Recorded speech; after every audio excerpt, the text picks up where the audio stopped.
Hoje no Com Você nós vamos falar sobre o refluxo gastroesofágico. Quem está comigo é a doutora Letícia Silva Moraes, que é médica de família especialista em gastroenterologia. Doutora, seja bem-vinda aqui ao Com Você. Obrigada, o prazer é meu. Eu acho importante, né, esse tipo de programa que traz informação para a população, que é importante essas informações na questão de saúde. Muitas vezes o paciente tem muitos mitos e esses mitos nem sempre condizem com a realidade. Há muita conversa, as pessoas às vezes pesquisam na internet, tem sites que não são confiáveis também, verdade, né, doutora? Isso prejudica um pouco a abordagem, né? Doutora, o que é o refluxo gastroesofágico? Então, o refluxo gastroesofágico é uma doença crônica que ocorre pelo o retorno do conteúdo do estômago para o esôfago. E o esôfago ele não está preparado para receber esse conteúdo tão ácido, então isso causa uma irritação que vai causar uma série de sintomas que vai incomodar muito o paciente.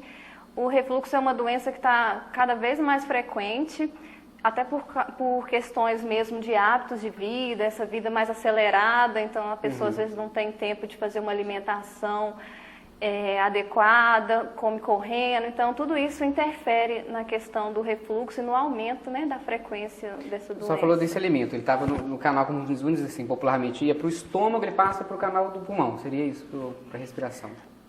Acontece isso também, mas na verdade seria o seguinte, o alimento passa pela boca, passa pelo esôfago e vai para o estômago. Quando ocorre esse fluxo inverso, né, o refluxo, que é o fluxo inverso, o alimento volta do estômago para o esôfago. Fica nesse tubo, né? Isso. Assim, aí ele volta, pode chegar até na garganta, na boca, pode ir para o pulmão e causar uma série de sintomas, desde queimação até mesmo um quadro de pneumonia, sinusite. Então, assim, é uma variedade de sintomas. E é grave, então, de né? grave, é isso. E como é que surge? Como é que se apresenta essa doença? Então, o refluxo ele surge quando tem um defeito no anel, que é chamado de esfíncter esofagiano inferior. Ele é um anel muscular que funciona como uma válvula. Ele abre e fecha. Ele abre para o alimento passar e fecha imediatamente para evitar que haja esse refluxo. Então, quando tem um defeito nessa válvula, aí acontece o refluxo, que volta, né, o alimento, volta o suco gástrico, que é um líquido que tem no estômago para ajudar na digestão, e ele é ácido e causa essa irritação que vai ocasionar a doença, né, que é a doença do refluxo gastroesofágico. E quais que são os sintomas? A pessoa identifica logo? Sim, existem dois grupos de sintomas. Os sintomas esofágicos, que são o que a pessoa sente, né, exatamente o refluxo, que vão ser os sintomas clássicos, que é a azia, que é aquela queimação que começa no estômago e sobe para o esôfago. E a regurgitação, que é quando a pessoa sente mesmo voltar um líquido azedo na boca, que dá um gosto amargo e a pessoa reclama muito. Não precisa necessariamente estar deitada, né? Não necessariamente deitada, até mesmo em pé. E o outro grupo de sintomas é os sintomas que a gente chama de extraesofágicos, que são sintomas atípicos, que é quando o refluxo chega em outros órgãos, né, na laringe, na faringe, causando laringite, faringite, aqueles pacientes que apresentam tosse crônica, aí muitas vezes eles são tratados como causas alérgicas, e na verdade é por causa do refluxo, pode dar até sinusites de repetição, e o refluxo ele pode chegar também no pulmão, causando asma, bronquite, pneumonia também. Você falou que ele pode estar na origem, ele pode causar várias outras complicações, né? Mas é fácil fazer esse diagnóstico, já que às vezes ele pode estar causando outras coisas e é fácil chegar nele? Então, geralmente o paciente vem, o diagnóstico ele é feito através da anamnese, né? Que é uma entrevista que a gente faz com o paciente, aí o paciente vai relatando as queixas e nós vamos tentando identificar. E tem alguns exames que vão estar auxiliando nesse diagnóstico. A endoscopia é o primeiro exame que a gente utiliza. Ele vai mostrar se tem ou não lesão lá no esôfago. Nem sempre essa endoscopia vai vir alterada, mas quando pode acontecer dessa endoscopia vir totalmente normal. Mas mesmo assim, isso não quer dizer que o paciente não tem doença do refluxo. Um outro exame que vai mostrar e vai comprovar que tem um refluxo é a pH-metria. É um exame que é colocado um sensor lá no esôfago, e esse sensor vai medir o pH, a quantidade de ácido que está chegando lá no esôfago. Então, esse exame que vai confirmar, né? Até nesses casos de doença do refluxo com sintomas atípicos, é esse exame que vai estar confirmando aí o refluxo. Doutor, o estômago ele tem a parede com revestimento apropriado para receber o ácido, mas agora essas outras partes do organismo já não... Não tem, é por isso que causa essa irritação, podendo levar até a lesões mais causa mesmo graves. até feridas, no caso. Sim, pode ter complicações como úlceras, né? E estenose, que é quando vai espessando a parede do esôfago e aí vai obstruindo mesmo o canal. A pessoa em casa às vezes ficou até preocupada, né? E tem um diagnóstico também. E quais são os tratamentos? Às vezes a pessoa ouviu, se identificou o que a gente está falando aqui. Calma, gente, tem tratamento, né? Tem sim. Então, é uma doença crônica, como eu falei. Ela vai precisar de um acompanhamento, não vai resolver facilmente.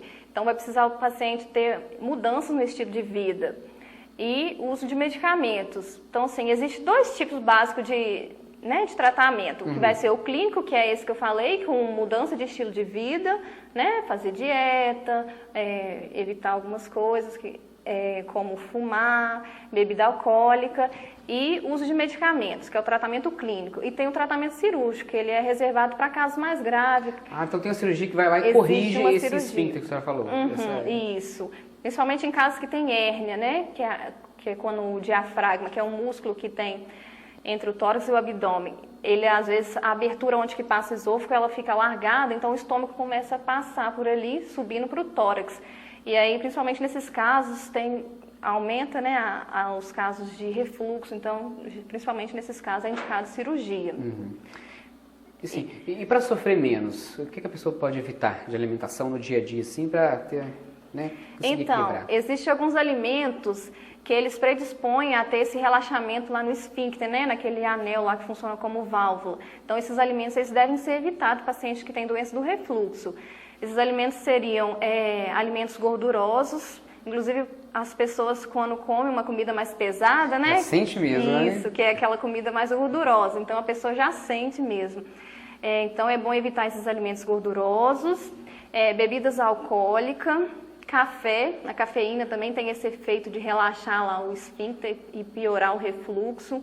Bebidas gasosas, igual refrigerante. Mais uma, hein? Chocolate. Até o chocolate. Até o chocolate também causa isso.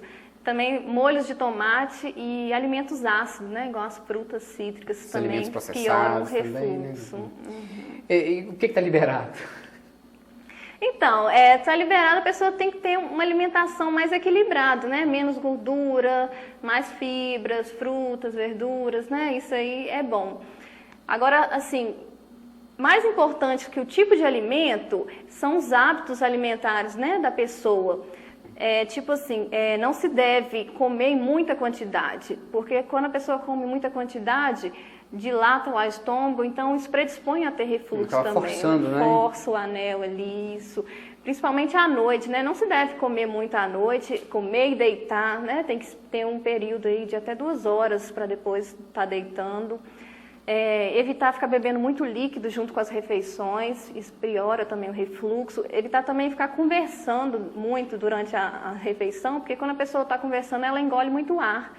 E aí esse ar vai estar... Acaba inflando também. Também vai prejudicar e aumentando os casos de refluxo. Isso é uma realidade, que as pessoas também não têm tempo, elas estão conversando, estão discutindo, fazendo decisões. Né? Hoje a correria do dia a dia, né? O estresse está muito relacionado com o refluxo também por conta disso. Na correria a pessoa não alimenta direito, come muito rápido, né? Não mastiga bem os alimentos. Não tem aquele ritual, aquela cerimônia com o alimento, não. Né? Às vezes perguntar ele depois que ele comeu o que ele comeu, às vezes ele nem sabe. Nem sabe, foi. Doutor, o que seria essa lesão pré-neoplásica? Então, é uma lesão que ela tem uma predisposição maior de virar câncer. Né? Então, o esôfago de Barré, ele é ruim nesse sentido. A pessoa que tem esôfago de Barré, ela tem a probabilidade maior de ter câncer de esôfago do que a população que não tem, né, doença do refluxo ou o esôfago de Barré. Parece uma doença, talvez simples, as pessoas às vezes pensam, né, refluxo, mas tem coisa muito séria aí. Sim, tem que estar acompanhando, né, e fazer um acompanhamento médico. Procurar o seu médico de confiança. Então, a gente pode elencar 3 coisas, então. É o diagnóstico rápido, né, não ficar sentindo isso há muito tempo, né, doutora? Isso. E nessa questão, né, dessa doença, é muito comum as pessoas ficar medicando em casa. Acho que é um azinho, um aqui, bicarbonato, vai passar, né? Isso. E pode ser... E não pode ficar deixando, tem que procurar assistência médica mesmo. E alimentação de qualidade, né? Alimentação de qualidade, praticar atividade física, né? Evitar esses excessos, como a senhora falou, gordura, os refrigerantes, isso aí com certeza a pessoa vai ter cuidado para ter uma vida saudável. Doutora, eu queria agradecer demais a sua participação no nosso programa. Tenho certeza que esclareceu o pessoal de casa, né? Acho muito importante esse lado do profissional da medicina também, prestar esse serviço público assim, no canal de televisão. Muito obrigado pela sua presença. Obrigado você, eu que agradeço.